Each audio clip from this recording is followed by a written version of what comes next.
ఆశించాలనేటువంటి విషయము చాలా ఎలక్షన్ల నుంచి చూస్తూ ఉంటారు. కాబట్టి రేపు మళ్ళీ రాబోయే ఎలక్షన్లు వస్తే ఖచ్చితంగా ప్రజలు అన్నీ గమనిస్తూ ఉంటారు. డెఫినెట్గా మున్సిపల్ ఎలక్షన్లే కాదు 2029 ఎలక్షన్లలో జగన్మోహన్ రెడ్డి గారు ముఖ్యమంత్రి అవుతారు.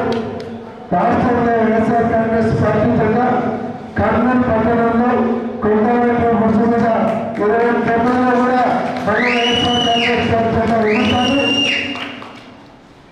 ఆ రోజు కర్నూలులో కష్టపడినటువంటి కార్యకర్తలందరూ కూడా మంచి భవిష్యత్తు ఉంటుందని కూడా ఈ సందర్భంగా తెలియజేస్తా ఉన్నాను.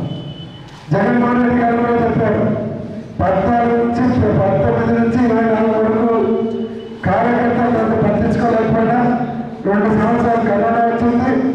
తర్వాత 3 సంవత్సరాలు ఈ పథకాలు ఇవ్వడంలో కొంతవరకు కార్యకర్తలకు న్యాయం చేయలేకపోయినాను. అది మనం కొంతవరకు తప్పు చేశాం.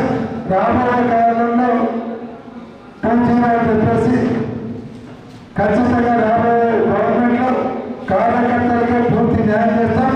కార్యకర్తలు ఆర్థికంగా, సామాజికంగా, రాజకీయంగా కార్యకర్తలందరూ కష్టపడే కార్యకర్తలందరూ కూడా మంచి భవిష్యత్తు కల్పిస్తామని జగన్మోహన్ రెడ్డి గారు ప్రతి మీటింగ్లో చెప్తున్నారు. ఖచ్చితంగా వారి మాట్లాడినట్టు తప్పేటువంటి వ్యక్తి గారు. డెఫినెట్గా ప్రతి కార్యకర్త కూడా ఈరోజు కష్టపడే కార్యకర్తలను అందరినీ గుర్తిస్తాం. వాళ్ళందరికీ మంచి భవిష్యత్తు ఇస్తారు. ఎందుకంటే 40 సంవత్సరాల నుంచి రాజకీయం చూస్తున్నాం. ఎలక్షన్ అయిపోయాక గెలిచిన తర్వాత చుట్టూ చేరి ఏదో దండలేసారు ఆడుతుంటే కాకపోతే మమ్మల్ని ఏదో చేయాలనుకుంటే వాళ్ళేదో లబ్ధి పొందాలనుకుంటే అవన్నీ మా దగ్గర కుదరదు. ఇవన్నీ తాగాలి చప్పులే. 40 సంవత్సరాలతో రాజకీయం చూశాం. విజయభాస్కర్ రెడ్డి గారు ముఖ్యమంత్రి ఉన్నప్పుడే 3 సార్లు ఆయన మీద పార్లమెంట్ పోటీ చేసి రాజకీయంగా ఎదుర్కొన్నాం. కేవీ కుటుంబంతో రాజకీయంగా ఎదుర్కొన్నాం. టీజీ వెంకటేష్ కుటుంబంతో రాజకీయంగా ఎదుర్కొన్నాం.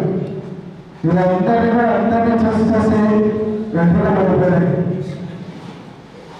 కాబట్టి ఎవరో చేయగలిగేది మస్తు చూస్తాం, ఇంకా చూస్తాము.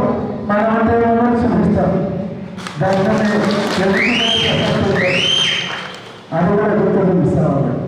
మళ్ళీ గుర్తు పెట్టుకునేటట్టు ఈరోజు 10 ఏళ్ళు గుర్తు పెట్టుకునేటట్టు చూపిస్తాం.